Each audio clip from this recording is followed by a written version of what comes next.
Hare Krishna, everyone, and welcome to our ongoing exploration of the Bhagavad Gita. We're on chapter 15 today, Purushottam Yoga, the yoga of the Supreme Person.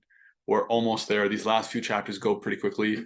Chapters 14 through 17 have an average of 30 or less verses each. 18 chapters pretty long, but we're getting there. So we'll start off with some kirtan. We're actually in southern Vermont. So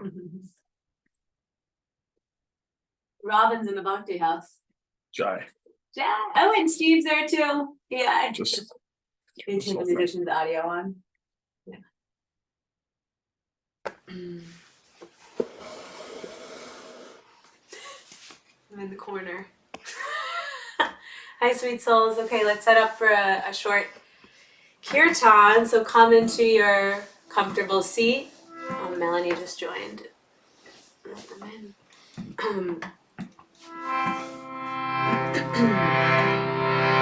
So we'll start with our opening prayers, this invocation, this honoring invocation of our teacher. Something sound weird? I'm muted. Melanie needs to unmute, or Melanie needs to mute. There we go. She's muted. Thank you. Will you look out for those? Yeah. Okay. Our opening prayer, sweet souls. Drop into your seat and shift and land from wherever you've been in your holiday celebrations to gather in Sangha, to ground, to arrive together.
Om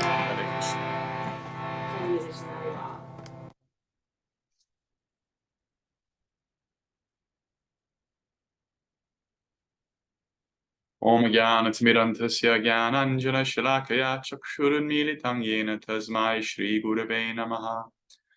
I was born in the darkness of ignorance, and my spiritual master opened my eyes with the torch lamp of knowledge. I offer my respectful obeisances unto him. Jai Shri Krishna Chaitanya Prabhu Nityananda Shri Advaita Gadadhara Shri Vasadi Gaura Bhaktivinoda. Hare Krishna Krishna Krishna Hare Hare, Hare Rama Rama Rama Hare Hare. Hare Krishna, everyone. Welcome to the 15th chapter of the Bhagavad Gita. So, as I mentioned earlier, this chapter is called Purushottama Yoga. Krishna ended the 14th chapter by, after discussing the three modes of material nature and their symptoms, how they manifest, what happens to the consciousness of one in whom the modes of tamas, ignorance, darkness, rajas, passion, and sattva, goodness, become prominent, what their destinations are, and how to get free. He then says that the way to transcend the modes, the best way is through practice of bhakti, that you can actually gunatita, you can actually rise above the modes. And he's going to talk about that practice of bhakti. And again, it's a very personal, very direct chapter, chapter 15. Before we get into that, let's have any reflections on the 14th chapter. I saw in the WhatsApp thread comments and reflections about the three modes, and anything from the last week discussion or the WhatsApp thread or your readings, the verses, purports, anything that stood out about the modes of nature, chapter 14. I just would like to make a general comment. I just want to thank you, Prabhu. After doing the reading of the Gita on Friday, it was so much fun having the recollections of like this class, and like as you're going through all of the different chapters, just remembering our conversations. So I just wanted to thank you because it made that whole experience like just so much more, rewarding. I don't know what the right word is, but it was just really awesome. And then kind of got a sneak peek, obviously to see what was to come. So I just wanted to say thank you so much. You're welcome. And it was more wonderful for me than usual too, because I've had the privilege to dive into Bhagavad Gita. So I also benefited. Yeah, definitely it resonated. I was like remembering the classes and all the back and forth we've all had. Yeah. Any other reflections, comments, questions, anything that stood out from chapter 14? Samantha, or whoever that was. Aaron, go ahead. I was just going to say, I just watched last week's class today. And so it's super fresh. And I'm probably paraphrasing, but near the end of the class, you just said something that really struck me a lot, because it's been one of my struggles as I've been reading along, is that, don't try to be a sage.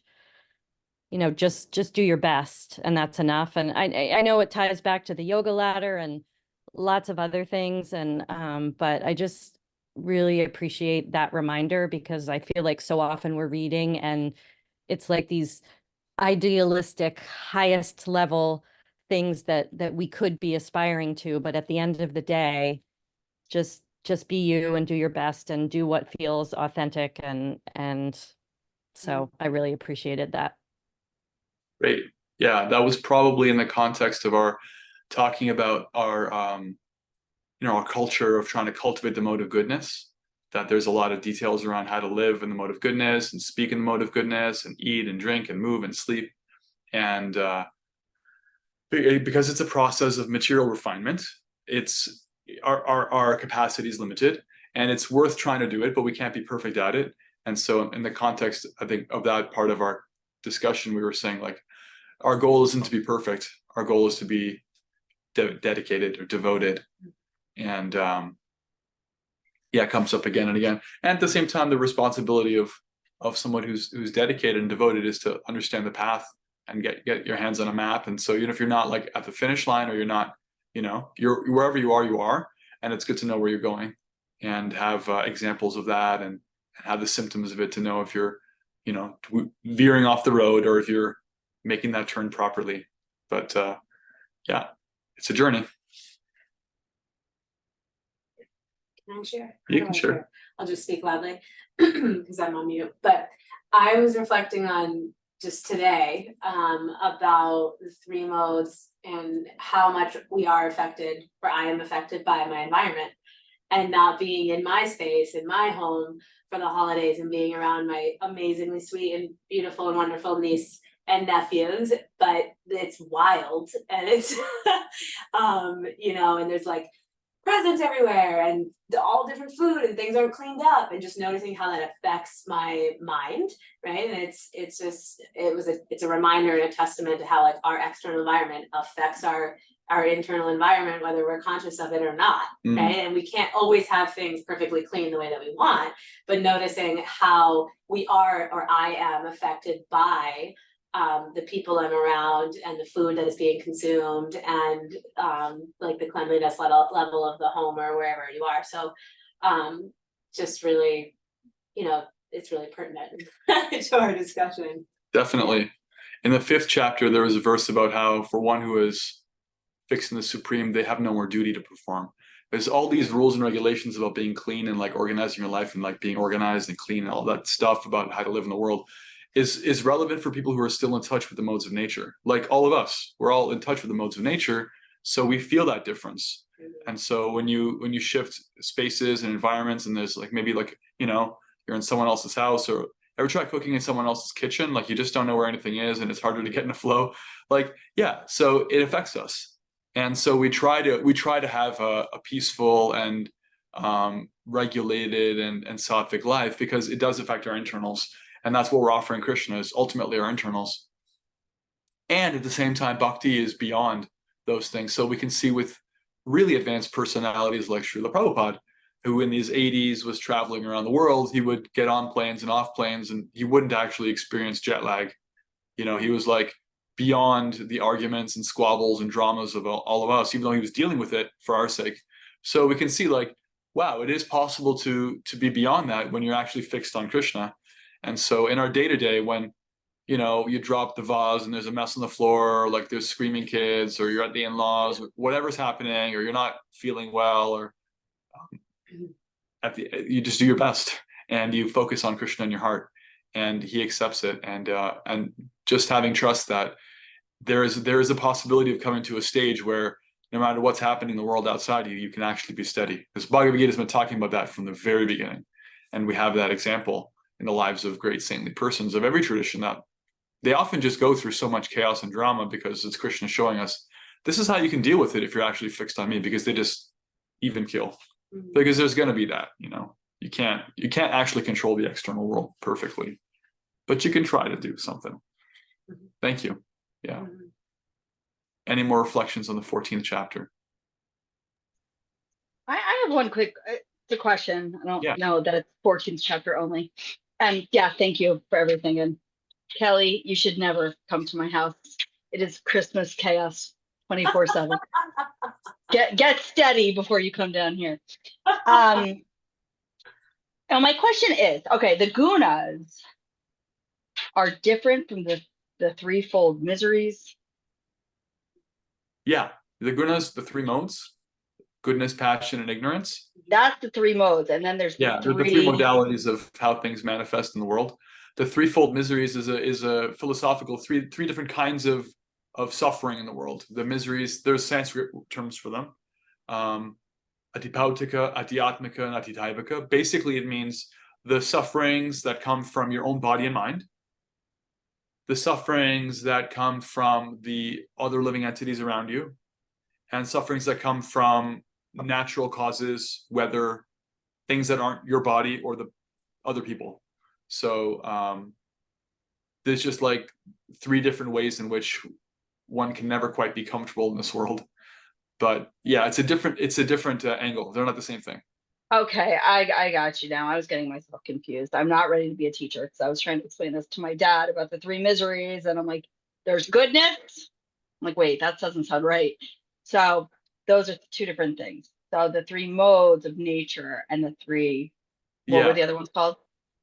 3, Srila Prabhupada discusses like the threefold Threefold miseries of different kinds of suffering in the world. That's from a different scripture. So you have three modes and three Yeah. ways to suffer.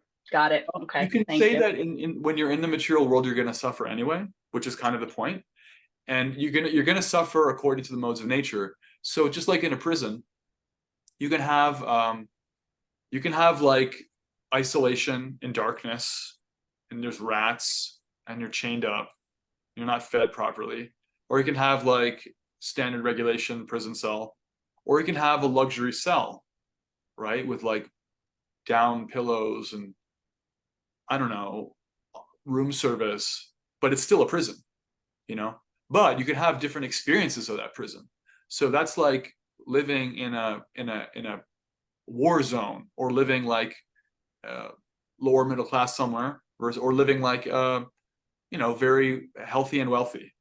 You're going to have different experiences of life, but you're going to have a different mixture of the modes, which defines your experience. So you can say that you're going to have suffering in ignorance, or suffering in passion, or suffering in goodness, or your environment will be in those three things, or a mixture thereof.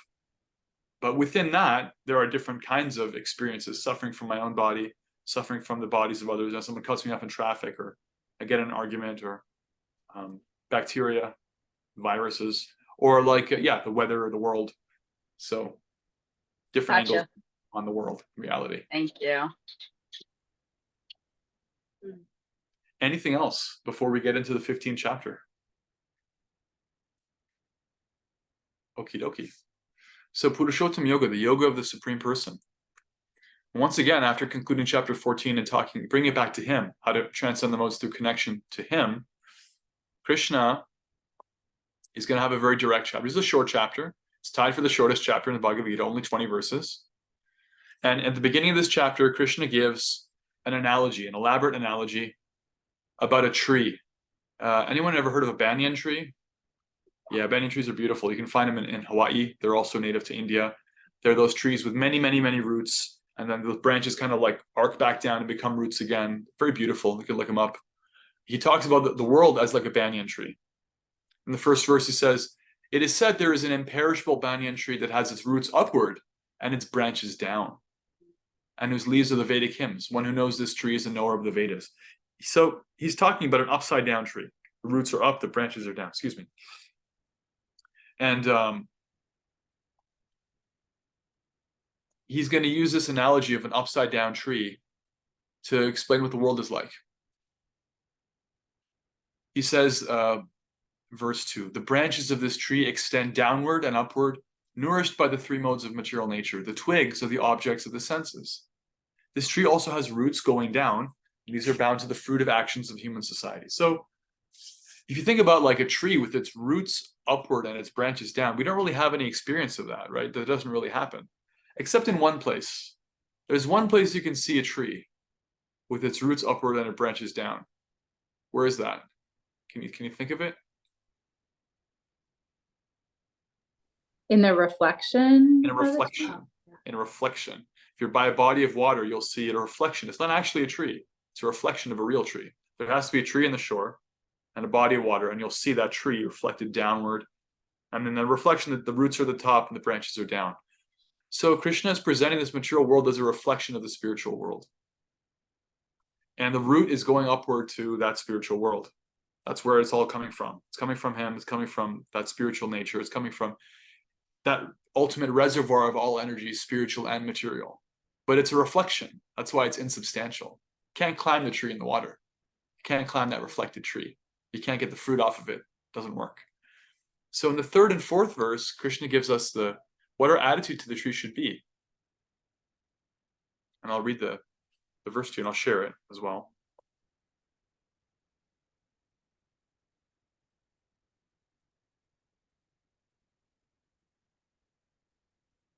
I'll read just the fourth verse. Tatav padang tat parimargatavyam nismin gatana nivartanti puyah tameva charyam purusham prapadyetav pravartiv prasvrita purani. The real form of this tree cannot be perceived in this world. No one can understand where it ends, where it begins, or where its foundation is. In other words, don't try to figure out the world. Don't try to figure out how everything is connected and look through the microscopes and try to get all the details, because you can't understand everything. There's too much. and you can't understand where its foundation is, how it's rooted in Krishna, just by looking at the world. But with determination, one must cut down this strongly rooted tree with the weapon of detachment.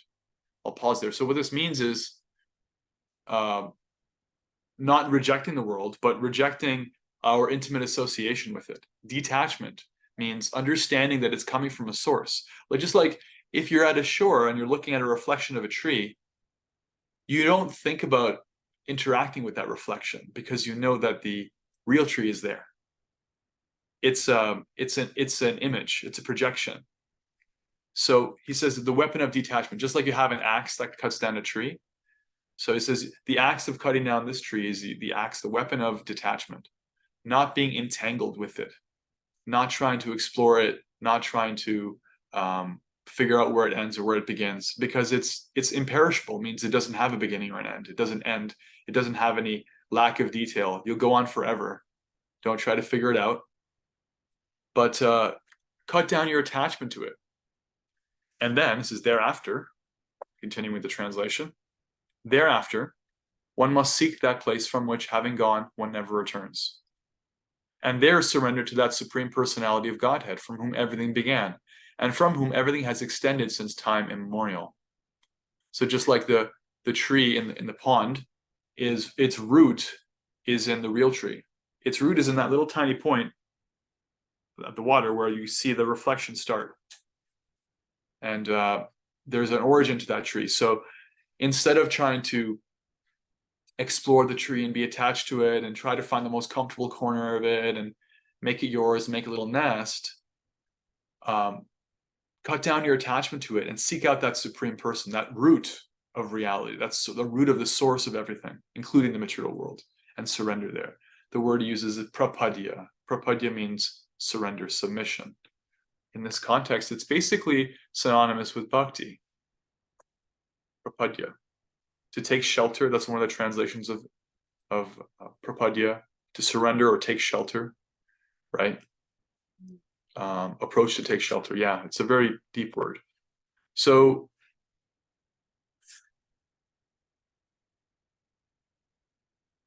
in other words, Krishna is saying that our purpose in human life is not to like enumerate or categorize the world so much as it is to connect it with the root, with him, to find out, to seek out. In the purport, Srila Prabhupada talks about that. He says, he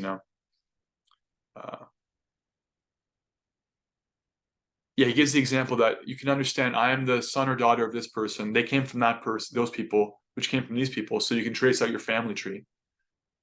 And in this way, human life, a life of expanded consciousness, is taking advantage of that capacity to search. What is the root of existence? Where did it all come from? Right? Like if you ever just go out into the wilderness and you look at it, or you look up at the stars and you ask yourself, where did it all come from? Classic question kids will ask, like, where did it all come from? This is actually a very bona fide activity. This is what we're meant to do, to seek that out and to surrender to it, to connect to it in a mood of submission, rather than a mood of trying to conquer it and make it ours, or dominate it. This mood of submission, of devotion. This is the bhakti mood. So in the fifth verse, next verse, Krishna gives us some very practical psychology, what it looks like for somebody who's able to surrender, what that surrender looks like. I'll share that verse really. This is good stuff for your bhakti process. Nirmana moha chitta samvatosha tyatmanitya vinivritti kama dvandvair vimokta sukhadukkha samnyaya gachanti mudha padam avyayam tat. Those who are free from false prestige, from illusion, and from false association, and who understand the eternal, who are done with material lust, who are freed from the dualities of happiness and distress, and who, unbewildered, know how to surrender unto the Supreme Person, attain to that eternal kingdom. So each one of these things has a point you can make about it. So free from false prestige. Prabhupada gives the point in the purport. For one who is always expecting some honor in this material world, it is not possible to surrender to the Supreme Person.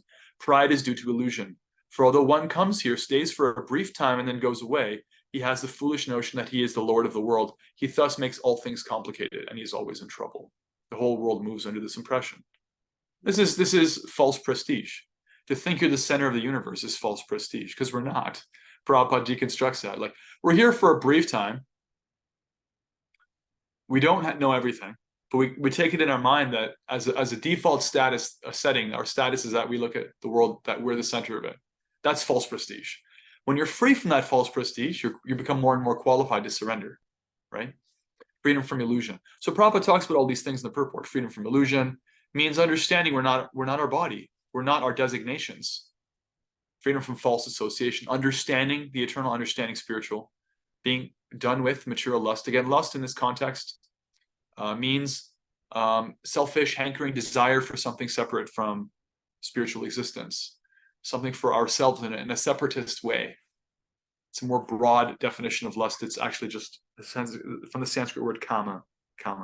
Freed from the dualities of happiness and distress means being free from trying to maximize your happiness and pleasure and minimize your distress. That's basic biology, actually. In biology, they teach you that the two basic functions of all living entities is to try to avoid pain and increase pleasure, and all the eating and drinking and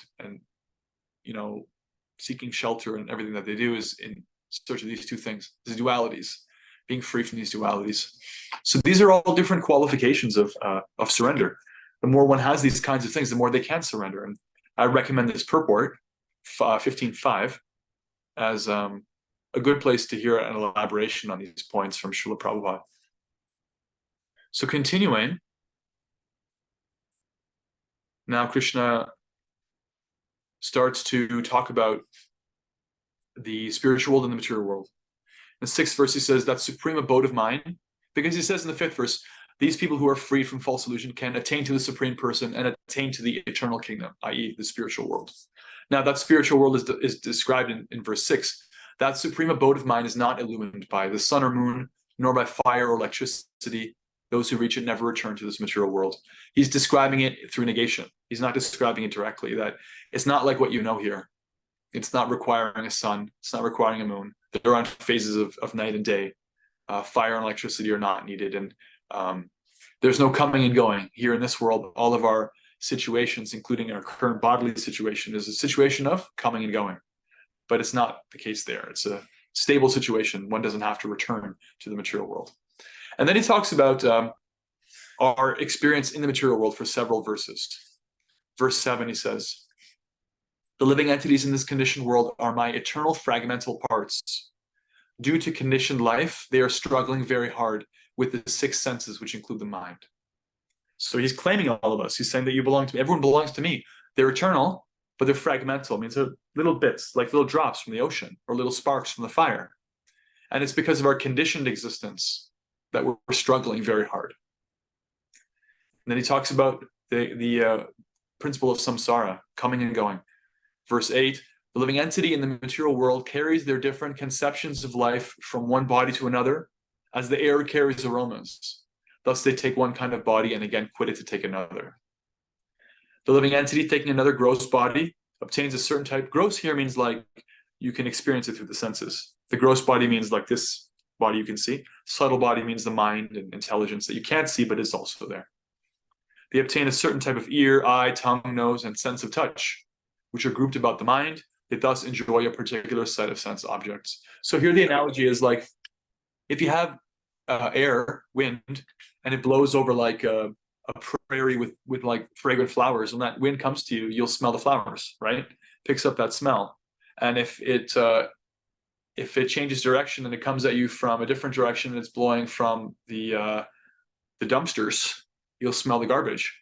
So that air is picking up qualities, and it takes different qualities because of it. So as living entities, we actually don't have anything to do with these qualities. We don't have anything to do with the 3 modes of material nature, but we pick up qualities by association. This came up in chapter 13.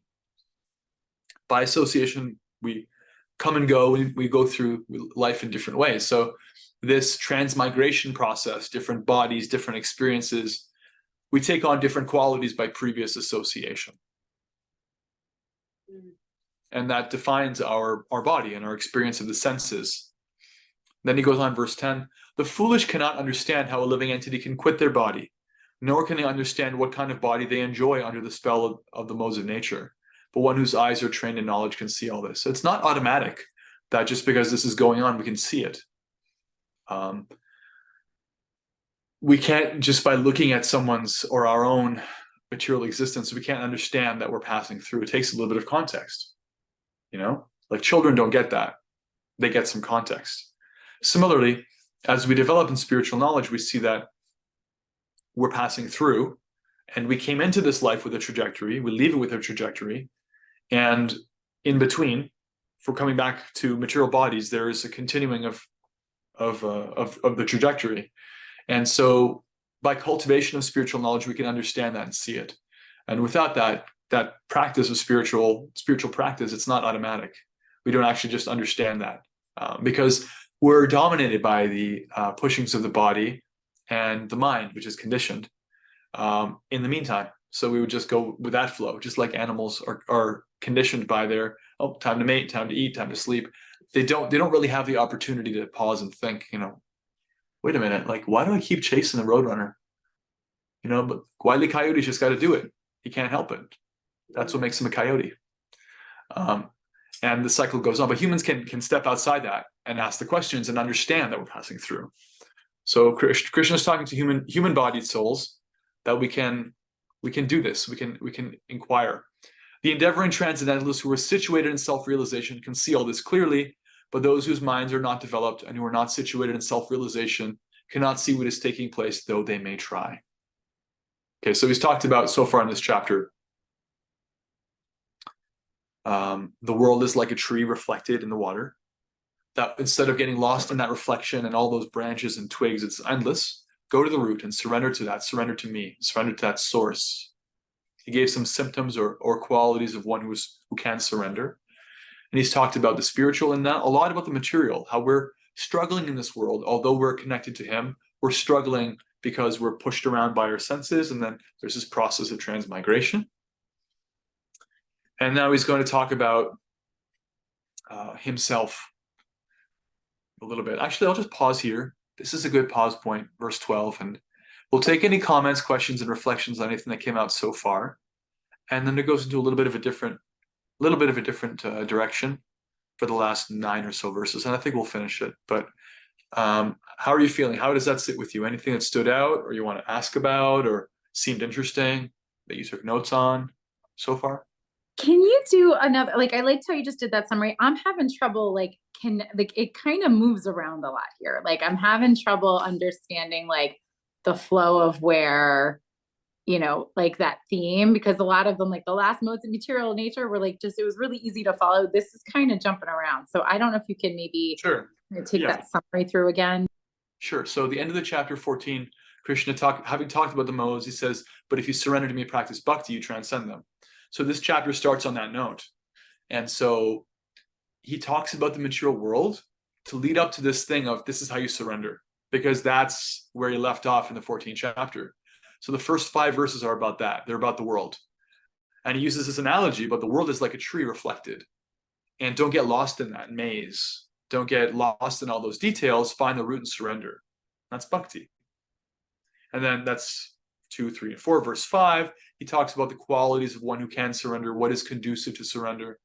Freedom from false prestige, freedom from illusion, freedom from duality, letting go of selfish kama, selfish desires, understanding the eternal, taking up the practice of surrender. The processes of bhakti are the practice of surrender. Like when you offer prayers, it's actually a practice of surrendering,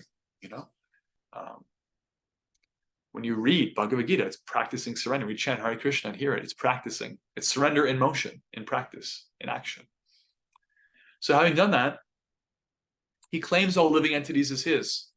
And he indicates that by surrender, we can come to the spiritual world, but then he takes it to the material world. So then if we're all his, how is it we're here? Just going to plug this in so we don't lose our battery. He talks about how we're here by getting into transmigration. Right? The goal is to go to him. We all belong to him. We're aiming at the spiritual world. That's the result of prapanna, surrender. It's a result of practice of bhakti. So what is this thing we're undergoing now? He talks about that, this process of transmigration for a few verses, and this struggling that's going on because of our previously acquiring different qualities, life after life. And that's pretty much where we are now.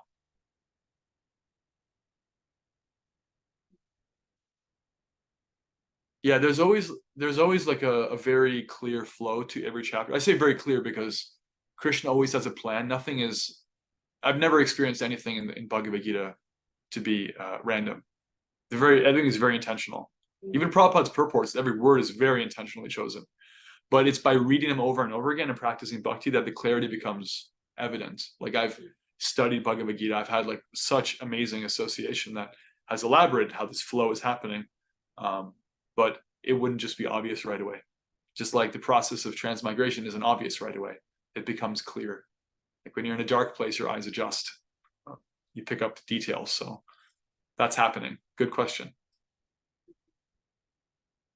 Any other reflections, questions, things that stood out so far?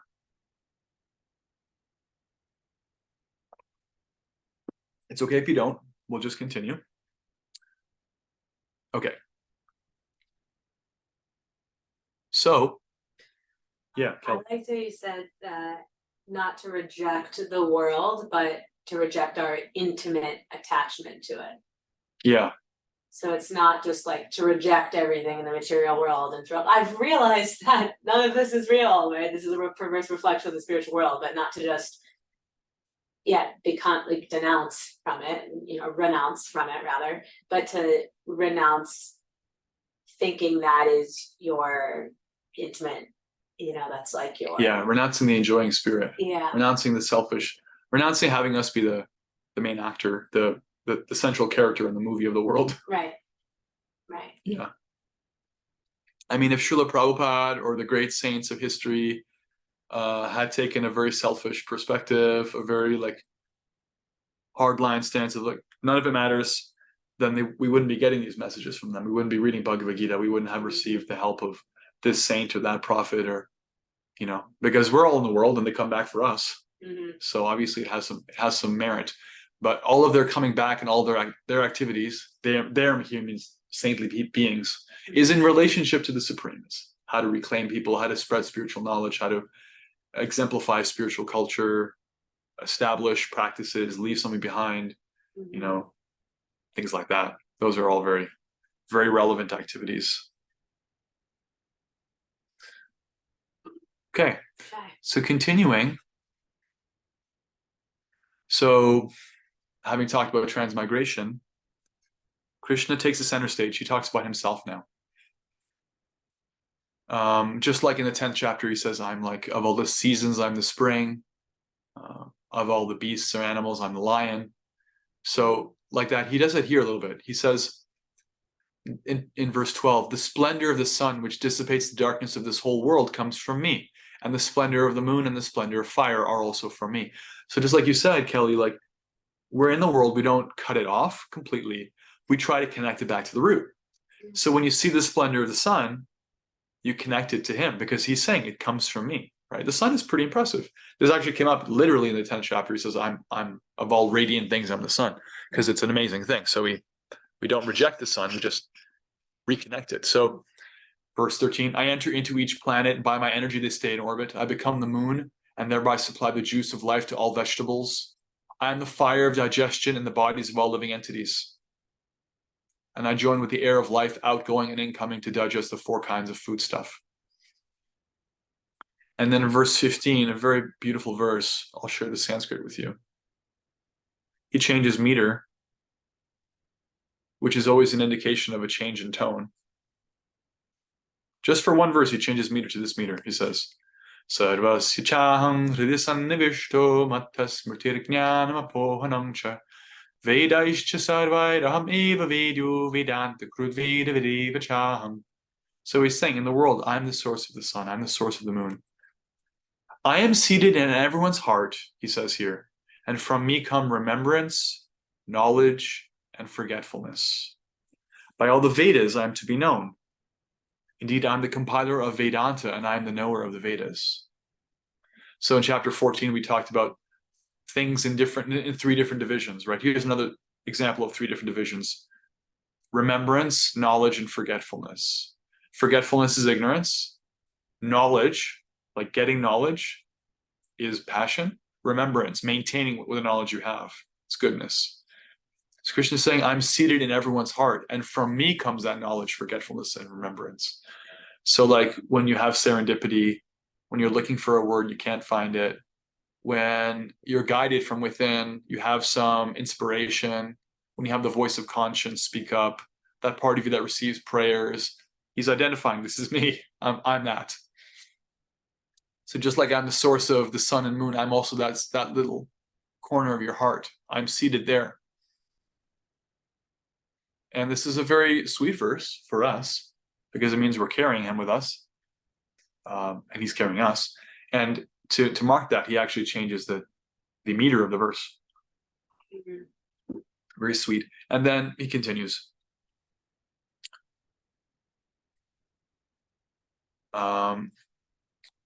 There are 2 classes of beings, the fallible and the infallible. In the material world, every living entity is fallible, and in the spiritual world, every living entity is called infallible. Besides these 2, there is the greatest living personality, the Supreme Soul, the imperishable Lord himself, who has entered the 3 worlds and is maintaining them. So Krishna is in everyone's heart, right? It's Paramatma. He's also maintaining the world itself, the planets. The tides are coming and going. In verse 13 or 12, he identified that they stay in orbit because of me. Gravity is happening. So just the matter itself is also being sustained by the presence of the divine within it, although it's not overtly manifesting itself. Just like, a child can sit in a sandbox and create all kinds of fantasy worlds and games and stuff, but all the toys and even the sand and the sandbox itself was provided by their parents, who were there, out of sight, just carefully watching, make sure they don't get into trouble. And the child can space out and create all these alternate realities. But Krishna is maintaining and pervading and supporting all that. Can you explain Yes. what fallible and infallible is? Fallible and infallible, yeah. So fallible means literally can fall. Not perfect, able to make mistakes. So he says in the material world, every living entity is fallible. Everyone can make mistakes. In this world, everyone can make mistakes. It's what happens when you're in the modes of nature. Even with the best of intentions, you can make mistakes. So it's the nature of the world. And in the spiritual world, every living entity is called infallible. The nature of the spiritual world is there's no death, there's no decay, nothing falls apart. There's no mistakes. There's no coming and going. There's no learning or becoming. You're already perfect. And it's just the experience of continuing being. We don't have an experience of that here in the modes of nature. We don't have an analogy for that. We don't have any correlate for it. So he's drawing a distinction here that in the material world, living entities make mistakes. And they come and go. Things begin and they end. And interestingly, in the Sanskrit, the thing that comes out between the 2 is, not to get too technical, but the division between the 2 is not just like what's fallible or infallible. It's like what is situated in oneness and what is not situated in oneness. In spiritual consciousness, we have a oneness of purpose with Krishna. We're not exactly him, but we're one with him because we're one in purpose, right? We have harmony. We're working together like a team. When you have a team, like any team sport, what defines success in a team sport has a lot to do with unity. You can have the greatest, most talented players, but if you're disunified, you don't win championships. You don't create dynasties of victory. You just, eventually they tear each other apart. The team falls apart. Similarly, if we have a disunity with the Supreme, we have a different set of priorities than what he has, then we're in material consciousness. Then we're fallible. Then despite whatever strength we may have, we're fallible. We make mistakes because we're not situated in oneness. That comes out in the Sanskrit.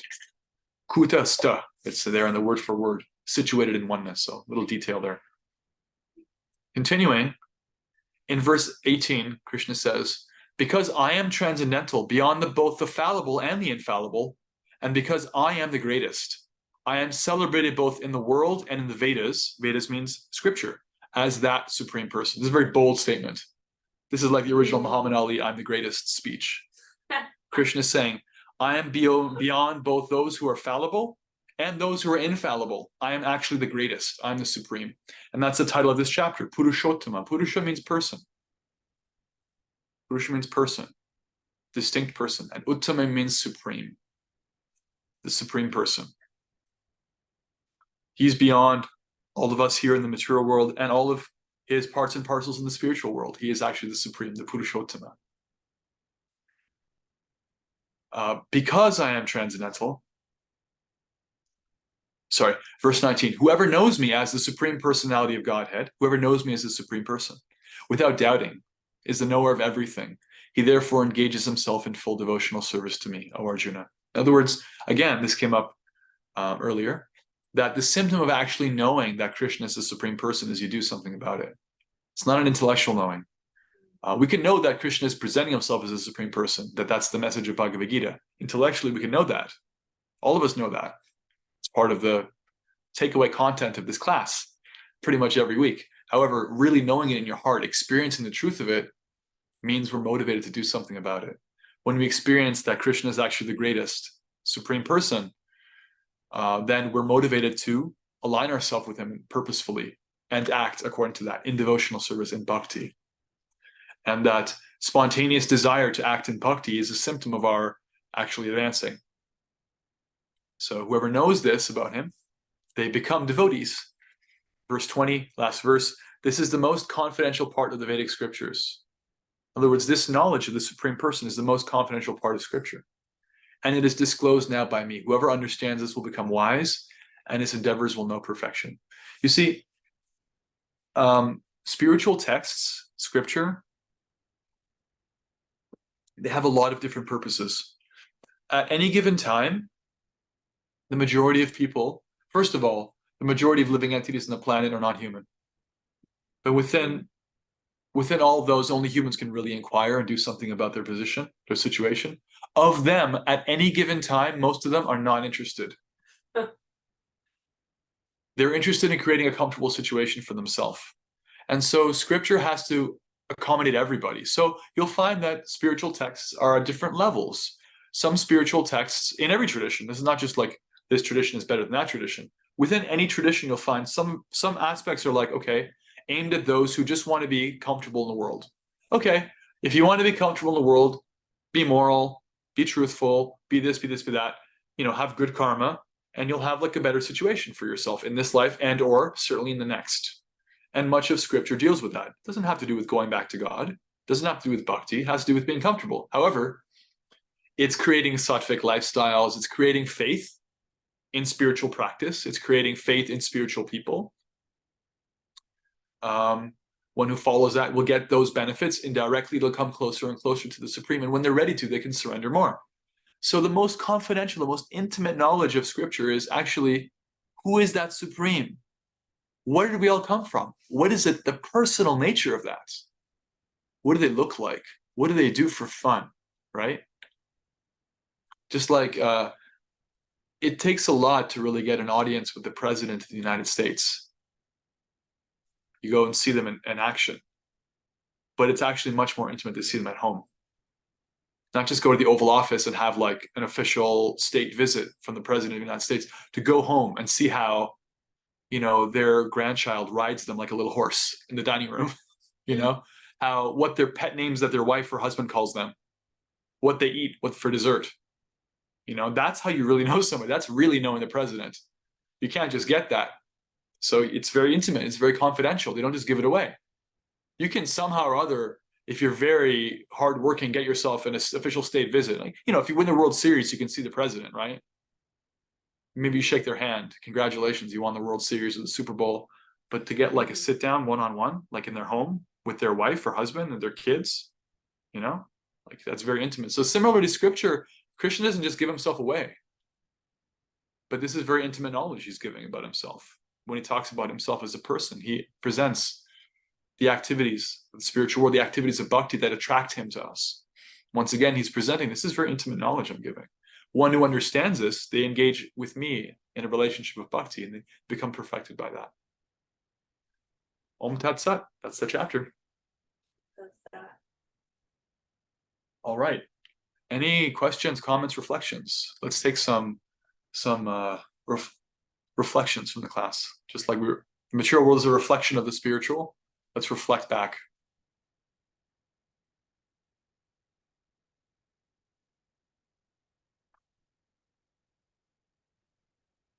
Reflection means anything you heard that stood out.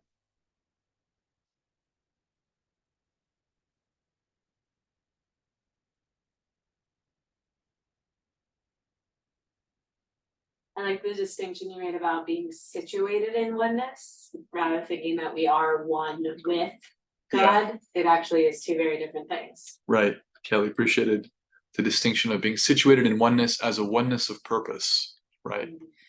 That spiritual consciousness doesn't mean that we become the supreme.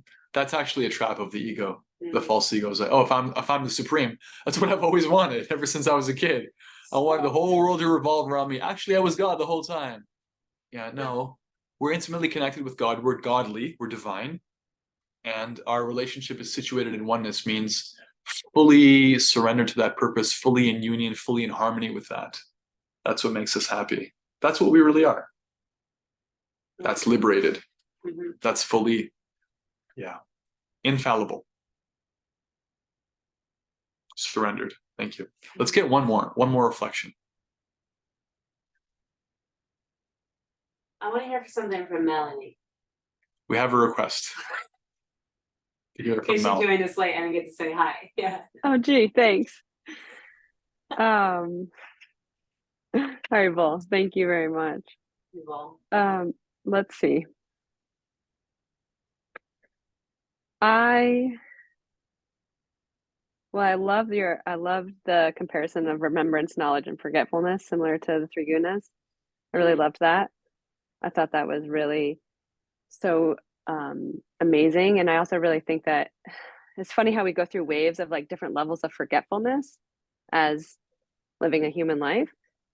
And that even those like little waves, when you kind of fall into those little waves of forgetfulness, that like even that's provided from Krishna.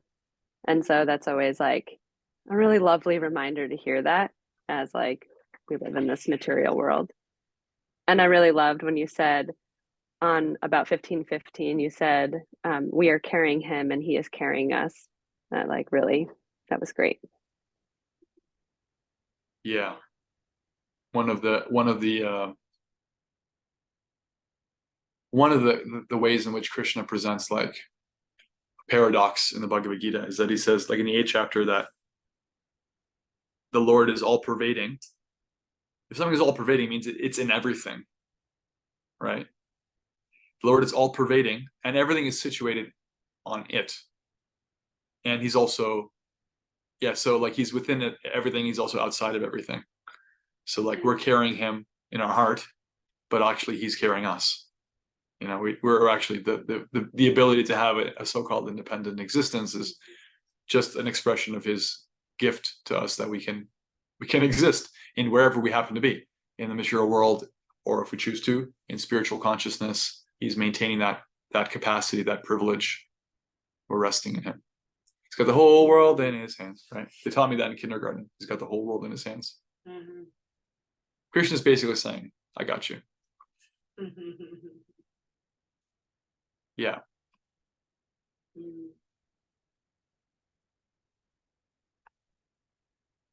Any other reflections, anything that stood out from the 15th chapter of the Yoga of the Supreme Person?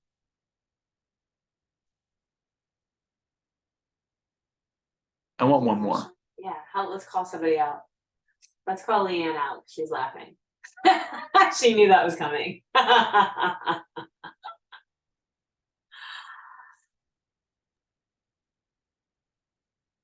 Haribol. Haribol. Yeah, just all of it. I've been almost on the verge of tears here and there throughout the class. So in the beginning, and then with verse 15 as well. So just the reminders, even just every week, there's just those reminders of like Like he is just here with you all the time. Just, you know, it's amazing. And then I really did like how the reminders, when you see something like beautiful or great or just very breathtaking, like it's that reminder Yeah. as well. Gets right to the heart. So Thank you. thank you.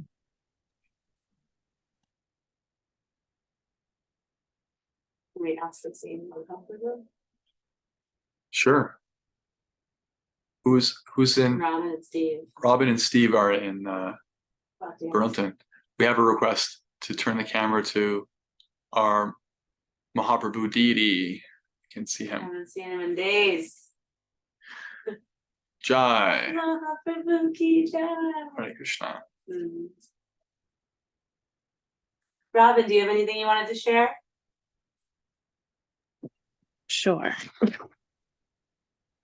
I really love the visualization of the upside down tree and how when you get down to the roots, that's the source and that's where you surrender. I really do. I love that part.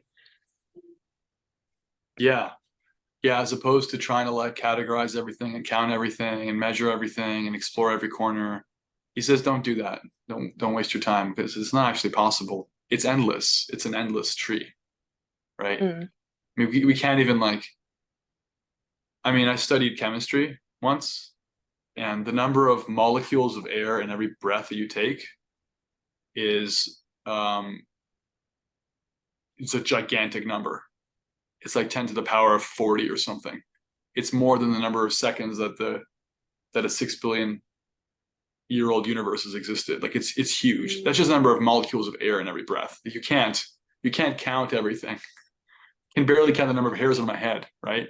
Like you can't figure it out. Don't try to like dig your way through the world and like don't take that approach. Try to understand where it came from in all of its diversity and all of its beauty and astonishment and everything about it. Where did it come from? Where is it a reflection of? And surrender to that. Prapanna. Yeah. It's not a condemnation of science or mathematics or any of that. It's a redirection. Like, for example, Isaac Newton, right? Isaac Newton, one of the most famous scientists of all time. Does anybody know why Isaac Newton studied science in the first place? It's because he was a devout Christian. He had firm faith in God. He wanted to delineate the glories of God in relationship with the world. He was convinced that the world must demonstrate order and beauty and majesty because it's coming from the supremely beautiful, majestic person, right? Which he understood through his tradition. And he did that in a magnificent way. Scientifically speaking, we owe him a lot, right? And then he retired like at the age of 29 or 35 or something, some really young age, to spend the rest of his life just reciting hymns and just practicing, honestly, just bhakti, just singing. He just retired because he felt like he did what he came to do. And he did so much. It's like, but for him, like Newtonian physics and everything, all the stuff that we've taken from him is just a reflection of Krishna's, God's majesty, God's order for the universe. It's like, that was his vision. They don't talk about it so much because it's not so popular now to like bring God consciousness into science, but that's actually what Bhagavad Gita is saying. It's like, it's not saying don't throw out your sciences. Look at the world in terms of that root. See it as a reflection, connected back. Very much the mood. Yeah. I'm curious how that resonates for Erin Bagnosh, because she has shared with us in the group that she loves to figure things out, right, Erin? As you've shared with us. So like, what is that sort of how does that analogy land for you? I'm not sure I totally followed it.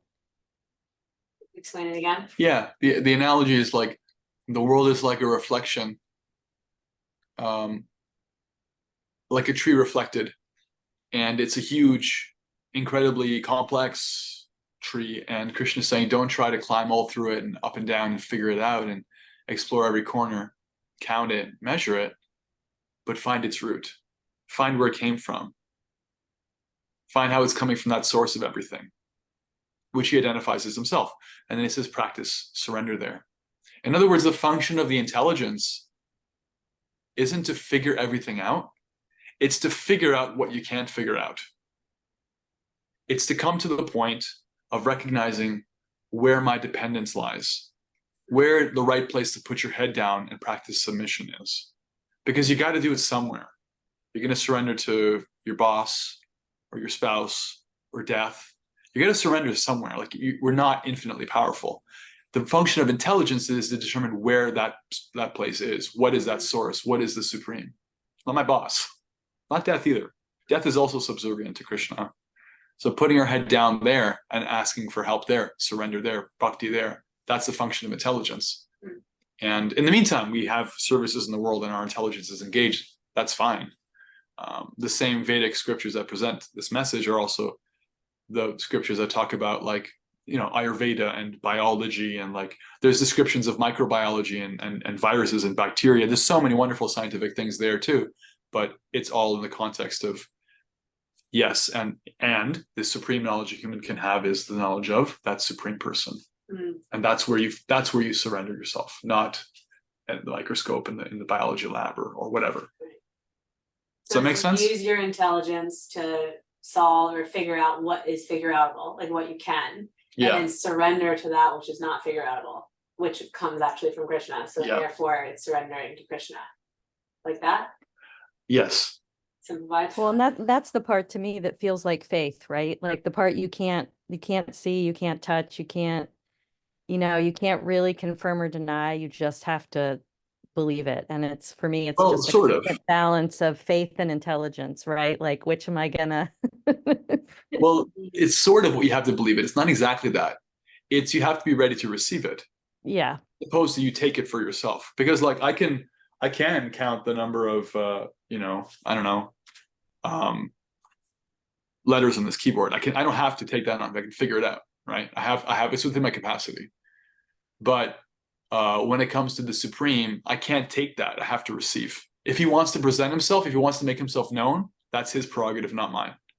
I can ask for it. I can put myself in a position of requesting, of submission. That's the attitude I can present within myself. It's not so much about belief, because you can have belief without surrendering. Interesting. But what if you don't have belief? You can practice surrender. You can practice surrender without belief.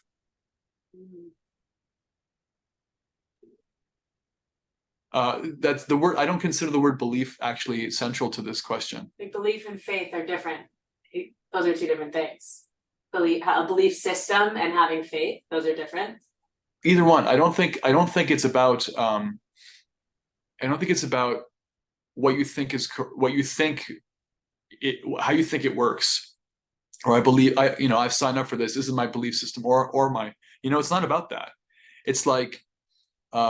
There is a supreme. I can't figure him out. Them, it, her, the universe. It's not possible. Never going to be possible. It's beyond me. And everything in this world is coming from that source. So I'm surrendering there, right? That mood, taken into our bhakti practice, taken into our lifestyle, that is the mood that allows, that encourages Krishna to reveal himself. That allows us to become aware of the questions, So the point I bring out is that it's not about whether one is right or wrong in what they believe. It's about the orientation one brings to the question in their life. The question of what is like the empirical orientation is like, I don't have to believe, I'll figure it out. I don't actually have to. What's important is like how powerful I am to figure it out, how smart, how competent, what my instruments are like, how much time I have to measure it. The devotional orientation is that's fine. What I just said, that's fine for certain things. That's not going to cut it when it comes to my source. My identity as a spiritual being, the spiritual person that is my source. That kind of attitude won't work. And what will work is the receptivity of the bhakti mentality. And in the meantime, you may find some utility in taking the statements that scripture, for example, gives about things that you cannot currently measure. You may find some utility. So, okay, I'm everything I've tried has worked so far, and so I'll take it as a well-reasoned faith that perhaps this makes sense too. However, I'm still waiting for it to be revealed to me. Like I don't personally, speaking for myself, I don't have personal realization about everything in the Bhagavad Gita. I have not personally realized the explicit truth of every single statement of Bhagavad Gita. That's not within my privilege at this moment. However, it is increasingly the case that I have received realization about some things in Bhagavad Gita, and my encouragement is that to try to orient yourself in terms of the bhakti consciousness, rather than feeling like it's about well, this is right, this is like what I'm supposed to believe. Because like I said, many people believe things, but they don't actually change who they are or how they live or how they orient themselves, what their heart is like. They can be very hard-hearted in belief, There are many people who go to their place of worship and talk about like being kind because that's what God asked them to do, and they live their life in a very hard-hearted way. They're unkind. They don't actually put it into practice. It doesn't matter that they believe it so much. They haven't really applied it. Is that cogent? Would you call it like a reconditioning? Since Yeah, I would call it a reorientation. We're still like hyper conditioned as a, what do you call it? I mean, it's a culture, so as a yuga. I don't know. Can you call it a yuga? In this Kali Yuga, like, and what comes next? Like, will there ever be like?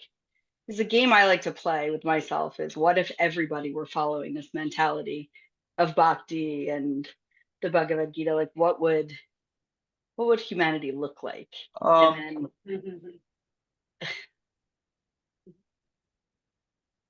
well, what's the purpose of that question? just to say that I can see how when I envision that, like I definitely don't see people debating, like the faith and the belief. It's already kind of ingrained in there and everyone's just sort of doing it.